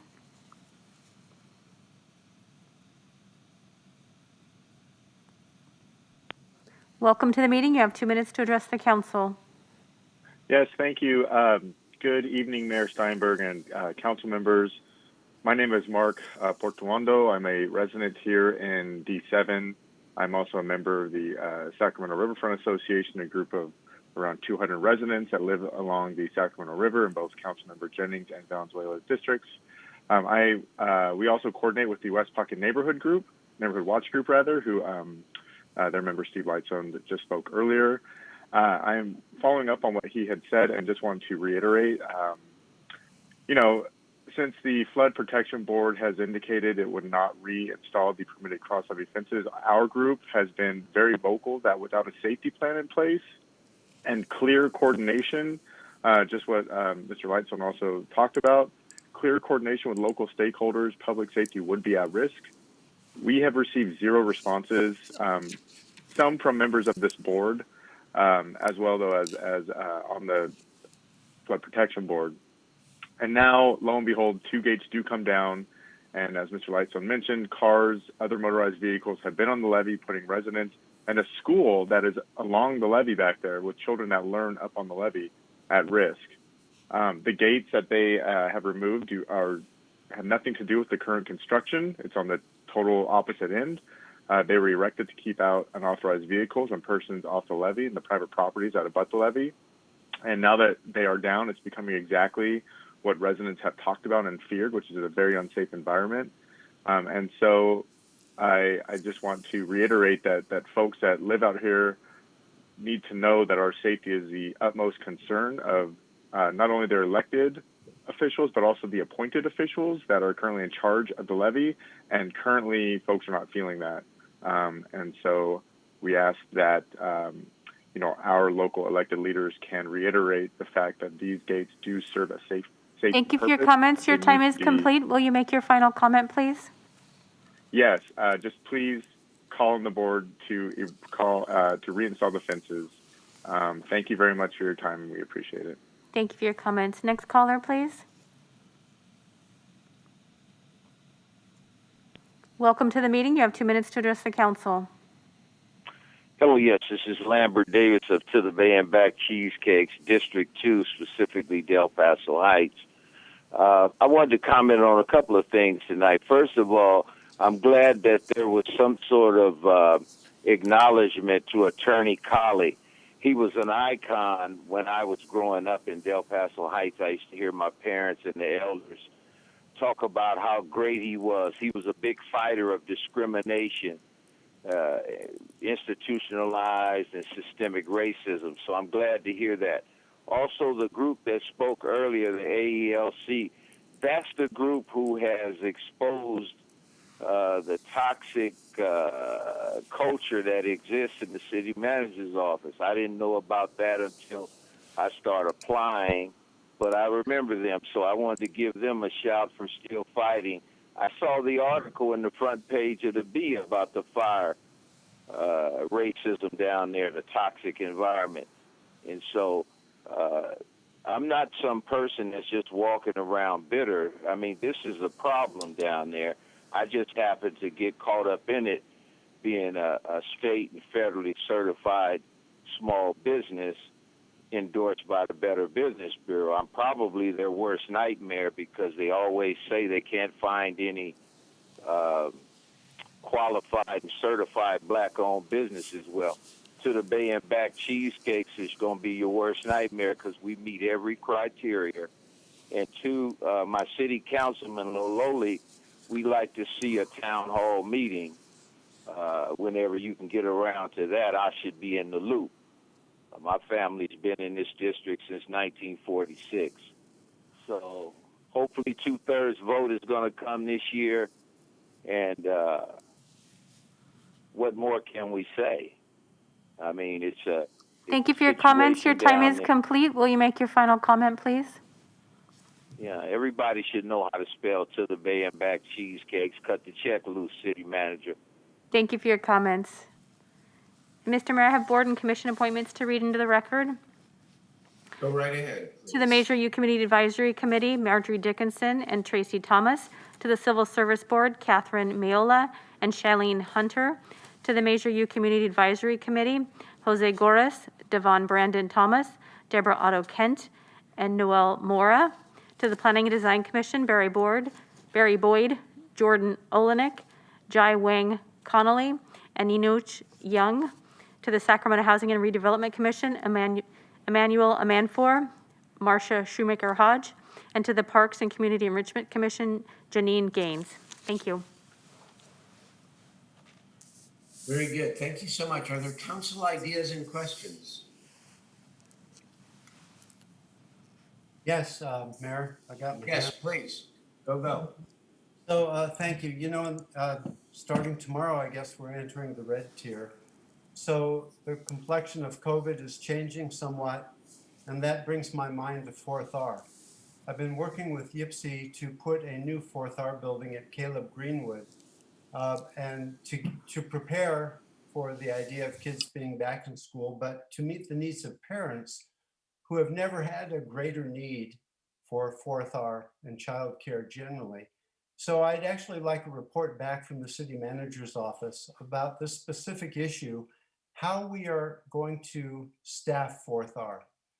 Things have changed a lot because of COVID. I know that a lot of the previous staffers for 4th R are working on other education programs, largely having to do with technology.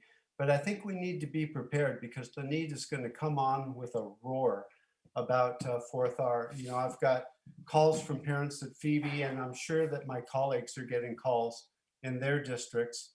This is going to be a great need, and it's going to come up quickly. I'd like to prepare, and so please, City Manager, bring a report back on that. Ms. Mayor, Thomas, is it possible for me to give a quick update on that for the benefit of my colleague? Well, it's Am I not allowed? it's not agendized, so yeah, probably not. I don't know, Madam City Attorney. Mr. City Manager, I let could me. just provide an update from my office about what we've been talking about regarding 4th R. Is that better? Yeah, go ahead. Go ahead. Okay, yes, we've been approached, as have many of our colleagues, about the 4th R and the fact that it might not be able to begin due to staffing shortages. Obviously, due to Brown Act limitations, we've been limited on how many offices can be engaged, but this morning had a call with Councilmember Chenier, Councilmember Garrett, Councilmember Vang, as well as 2 Sac City Unified trustees, as well as City YPSI staff and Sac City Unified staff. And we're having another call next week with the parents who brought this to see what options exist after we consult with the unions and other stakeholders in the community. So hopefully there'll be an update to provide to the public soon, or an item for us to potentially vote on. Who knows? Can I add on to that, Mr. Mayor? Yes, please. I've been in active conversations with the school superintendent around 4th R, and we're looking at many options on how we can supplement their partial day in-person learning beginning April 8th. And that will include use of our local CBOs, potentially reshuffling some of the resources that we have allocated through YPSI for other programming. So Councilmember Valenzuela is absolutely correct. We are in the midst of having all these discussions to figure out how we can best serve the children in our community.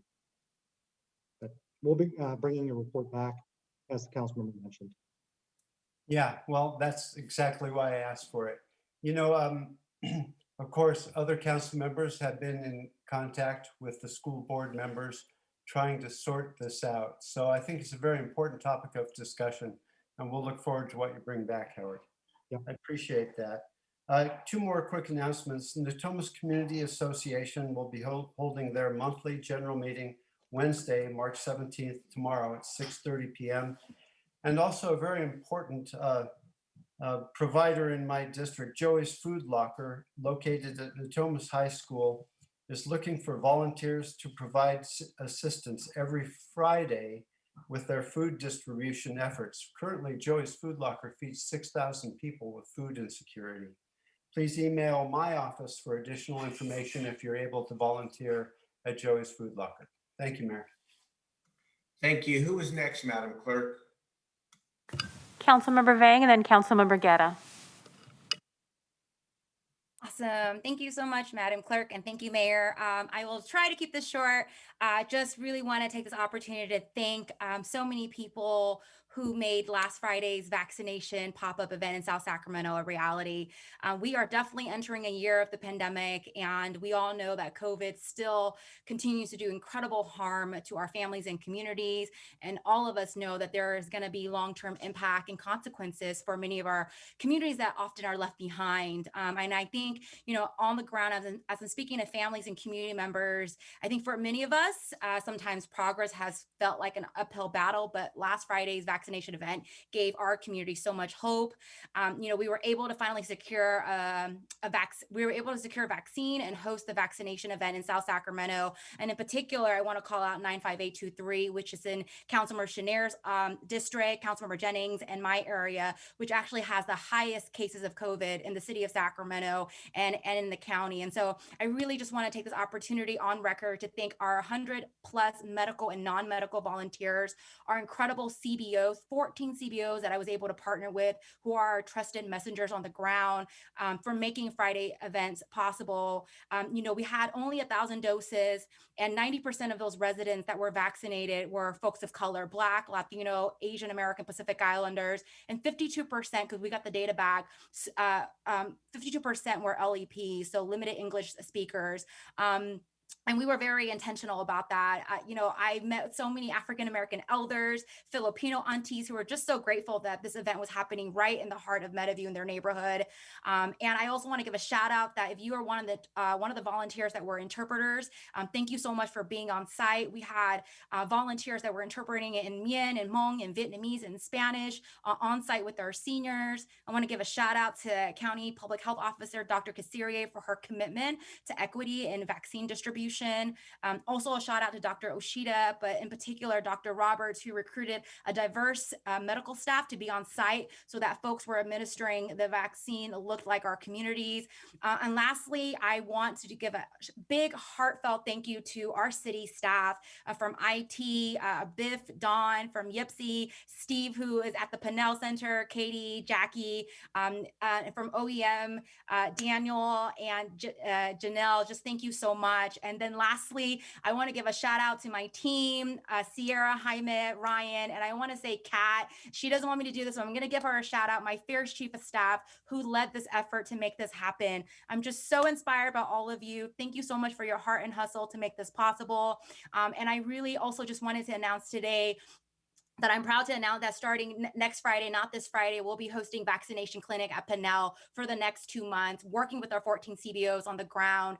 So I'm really excited about this, so that folks can get vaccinated and hug their loved ones again. I know we are going to a different tier, but we're not out of the woods yet, right? We have to make sure we mask up, distance until we can fully recover. And so I just want to give a heartfelt thank you to everyone who made this possible. It was definitely a huge effort. I woke up around 6 o'clock in the morning, was there hustling from 6 to 4 o'clock till the end. It is definitely a big task, but again, just want to thank everyone that was part of this. So thank you so much, all our volunteers. Great job. It was great. Who is next, Madam Clerk? Councilmember Guerra, Mayor Pro Tem Ashby, and then Vice Mayor Chenier. Councilmember Guerra. Thank you, Mr. Mayor. Yeah, thank you, Mr. Mayor. First, Mr. City Manager, did want to follow up also on the issue on 4th R. We've heard from a lot of our working families who desperately need it. So, and I want to thank Councilmember Valenzuela for pulling us all together, and our team, Mario Lara and folks for pulling that together. I did want to ask, what is the status of the child care manager recruitment, and then what is our timeline for beginning our efforts to address that? As we move into opening and as we get the vaccines going, the biggest challenge that we're going to have in many families getting to work, those who don't have the luxury of working from home, is going to be childcare. So, Mr. City Manager, do we have an update on where we are and the process of that your office is going to be working with economic development? We do, and Michael Jasso is going to provide that update. He's on the call now, I think. Oh, there he is.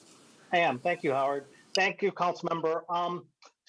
As you may recall, we had started the recruitment down to the point where we had candidates prior to the pandemic hitting, and then us putting pause on all recruitment. So we did work with HR. It was felt in the best interest that we needed to reopen that recruitment. That position will be opening this week. I'm not sure if it's tomorrow or the day after. We typically leave it open for 2 to 3 weeks. Obviously, the prior candidates, to the extent that they're still available, have all been contacted. So I would envision, that position moving forward in the next coming months, probably a 2 to 3 months kind of time frame with respect to it. We're also cognizant of the fact that availability of childcare will be a very important component of reopening now that we're doing it. So we expect that as economic development, we'll be supporting efforts, to make those kind of resources available to CBOs and other institutions that are able to provide for childcare. Thank you very much, Assistant City Manager. So, Mr. City Manager, if our office could follow up with you on, I'd like for us to start developing that return to work strategy and how this becomes a critical point of our economic development strategy. It's going to be critical not only for our kids, who need quality a quality place, but also for the families to be able to get back to work. And then, Mr. City Manager, last thing that I have for you is I want to elevate here the voices that I've heard from many of our neighborhood leaders from Colonial Village, from Avondale and Glen Elder, from Southeast Village, from Fruit Ridge Manor, who have expressed some serious concerns of what they've been reading in the press on the fire department and the conditions that are happening there. And also to elevate the concerns that were mentioned in the public comment period by the Sacramento African Employees Leadership Council. So I'll keep this general. I'll send to you the recommendations and thoughts that we think in the community are important for the city to undertake. But definitely, number one key issue is that we need to have a strategy of implementing the Sacramento Fire Department Advisory Board recommendations with benchmarks and goals for those efforts. We need to make that change in the department. And second, there has to be a confidence in that the city is going to have every effort to respond to these issues that are being presented by our employees, by the public, to make sure that there is pride and confidence in our department. We've done a lot of work on racial equity. We're doing a lot of that work. We're doing it in the community, but we have to make sure that we take that leadership within our own city. So, Mr. City Manager, if you can, you don't have to get back to me now, but I do want to get a response back on those issues. Absolutely. Thank you. Thank you. Who is next? Mayor Pro Tem Ashby. Thank you, Madam Clerk. Thank you, Mayor. So a couple things from me. First of all, Mayor, thank you for coming out to Natomas High School, to Councilmember Harris's district, where we are co-sponsoring this clinic that is taking on a life of its own. And I just wanted to take a moment to thank you, Mayor, for coming out there and to thank some folks. First of all, Karina Talamontes in my office and Councilmember Harris's office. Those guys have been just relentless in their outreach. And this week, we actually hosted Mary Kay, the national president for SEIU, because we were able to start vaccinations on a couple hundred janitors UFCW workers and CLC each week. And we reached out to Patrick Mulvaney, and we are starting to vaccinate some of those restaurant workers as well. I'm just so proud to see that progress. It's just like Councilmember Vang described, and I know Councilmember Valenzuela has been doing amazing work also downtown with the Native American Center, helping get all of the volunteers vaccinated. And I just always describe it like this. It just feels like every time I see somebody get their vaccination, a little pressure release valve, just a little bit more air, out of their system. It feels so great to help people, grandparents reconnect with their grandkids, adults reconnecting with their aging parents. Just the stories are incredible. Councilmember Harris and I were very lucky to co-host a press conference this week, just with all these folks who are starting to be eligible, and we can just push them all through as fast as we can. And I want to thank Paratransit. What a wonderful partner they have been. They are driving 100 seniors a week from the senior complexes in my district. Maisha on my team has been coordinating that. She is a superstar, just like Karina. And of course, none of it would happen at that site. We've put together over 7,000 vaccinations at that site already. And the reason it's so organized doesn't have anything to do with me or Jeff. It's because it is run by teachers. And the teachers and the administrators at Natomas Unified are just incredible. And the nurses they have, these are all school nurses. What an amazing and incredible job they're doing. So my team is getting ready to launch a month-long appreciation of those volunteers that are all teachers and school nurses and school administrators who are literally vaccinating our entire community to get us back on track. And I want to thank the Mexican consulate for their partnership. They also opened a vaccination clinic this week, which we helped them kick off. Absolutely phenomenal. They are going to be doing outreach to farm workers in the community, and they'll be doing at least 200 vaccinations a week there, which is a second site in Natomas. So Councilmember Harris and I are very proud of the district, obviously, and excited to see where that leads. I also want to thank my team and the Love Natomas folks, which is a whole organization with a life of its own. Save that story for another day. But over the last few months, we have helped them deliver 400 boxes of food to low-income families throughout Natomas. One of the reasons this is so amazing is because those boxes are put together by local farmers. So this is an absolutely wonderful program that brings the community together, gets food from local farms to the homes where they need to go. And I am extraordinarily proud of my team and the collaboration with District 3 to get this done. And I am enjoying watching Councilmember Vang and Valenzuela also do the same in their districts. And I'm sure you all are as well. Thank you. And Mayor, thank you for joining us out there. And thanks to Dr. Pan, too, who came out and told everybody, this is what Dr. Pan says. Take whichever vaccination becomes available to you first. Are all equally good for what you need them for, which is to keep you from being in the hospital or dying. So take Dr. Pan's word for it and get your vaccination as soon as you're eligible. Right, Yeah. Mayor? Isn't that what he said? I got it right. It's paraphrasing. Exact quote. Great events, really. It was great work out there. Can I make just a brief comment? And that is that I believe your two council elders are fully vaccinated at this point. Yep, there it is. The two old guys on the council got both shots. Well, that's a good start. Good start. 7 to go. Vice Mayor Shanier? Yeah, I just want to do a quick shout out to UC Davis. They've worked with us to get a vaccination clinic going at City Church in Oak Park.